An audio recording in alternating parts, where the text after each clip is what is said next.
Chapter 5, Mishnah 4.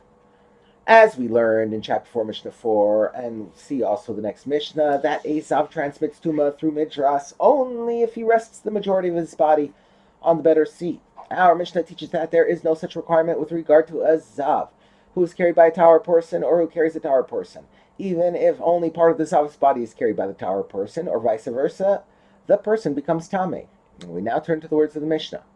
If part of the Tameh person, i.e. the Zav, was carried on the tower person, or if part of the tower person was carried on the Tameh person, i.e. the Zav, for example, the Zav rested his finger on top of the tower person, or the tower person rested his finger on top of the Zav, even without direct contact, such as where there was a stone in between the finger and the person below.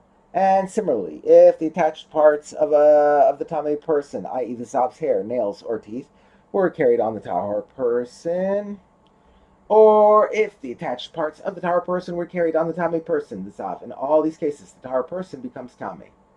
Another Tana disagrees with part of the above ruling. Rabbi Shimon says, if part of the Tameh person, the Zav, was carried on the tower person becomes Tameh. But if only part of the tower person was carried on the Tameh person, the tower person remains Tahor. Rabbi Shimon agrees with the Tanakama that it is not necessary for a majority of the Zav's body to be carried by the tower person in order to make the person Tameh. However, he holds that if the tower person is carried by the Zav, he does not become Tameh unless the Zav carries the majority of the tower person's body.